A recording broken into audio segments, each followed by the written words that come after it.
Good morning student. आज मैं आपको पाठ 1-2 बैलों की कथा जो मुंशी प्रेमचंद द्वारा लिखी है उसका संक्षिप्त वर्णन करूंगी।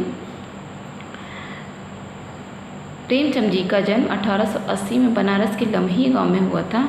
उनका मूल नाम धनपत राय था। उनकी मृत्यु सन 1936 में हुई थी। 2 बैलों की कथा के माध्यम से प्रेमचंद ने कृषि समाज और पशुओं के भावनात्मक संबंध का वर्णन किया है। 2 बैलों की कथा के मुख्य पात्र हीरा और मोती हैं। झूरी काछी के 2 बैल थे जिनका नाम हीरा और मोती था।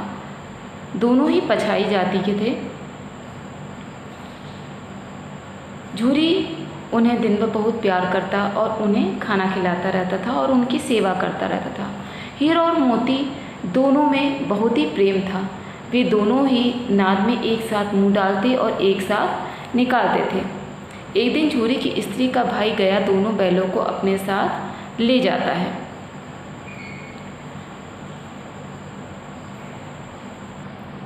हीरा और मोती ने रास्ते में गया को बहुत परेशान किया।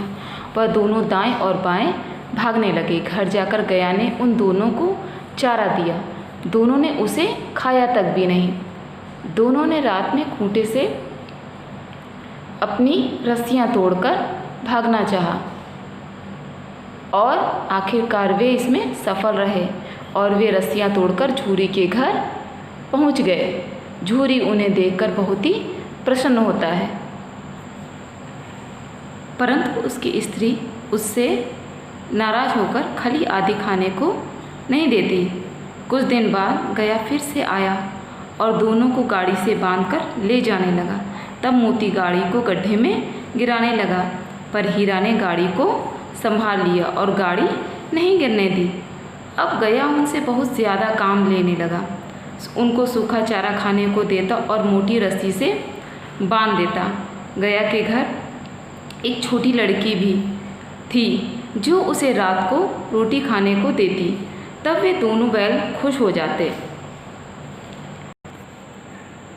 हीरा और मोती फिर से अपनी रस्सी तोड़कर भागने की कोशिश करने लगे। तब उसकी लड़की ने उनकी रस्सी खोल दी और दोनों वहाँ से भाग गए।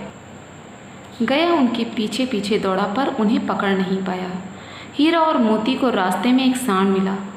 वह उन दोनों से लड़ने लगा। तब दोनों ने मिलकर उसका सामना किया। तब वह सांड वहाँ से भाग गया। तभी थोड़ी देर बाद भूख लगने पर वे एक खेत में खाने के लिए घुस गए। तभी उन्हें खेत के रखवालों ने उन्हें पकड़ लिया और उन्हें पकड़कर कांजी हाउस में कैद कर दिया, जहाँ सभी जानवर कमज़ोर अवस्था में पड़े हुए थे। वहाँ गधे, भैंसे, बकरियाँ, घोड़े आदि जानवर थे। वहाँ खाना न मिलने पर हीरा और मोती ने वहाँ की कच्ची दीवार को अपनी नुकीली सींग गड़ाकर तोड़ दिया। घोड़ा, भैंस और बकरियां वहां से भाग गए, किंतु गधा वहीं खड़ा रहा। तभी मोती अपने मित्र हीरा की रस्सी तोड़ने लगा। हीरा ने मोती से उसे छोड़कर भाग जाने को कहा, किंतु मोती नहीं भागा। उसने कहा, मैं अपने मित्र को विपत्ति में छोड़कर कैसे जाऊं। कुछ दिन बाद उन्हें कोई खरीदार खरीदकर अपने साथ ले गया। वो दोनों उसके साथ चल दिए। वो दोनों भूख से बहुत ही कमज़ोर हो गए थे। चलते चलते उन्हें अपने घर झूरी के रास्ते को वे जान गए और आगे आगे चलते घर पहुंच गए। खरीदार पीछे आ रहा था। तभी मोती ने उसे सींग से मारा और उसे वहां से भगा दिया।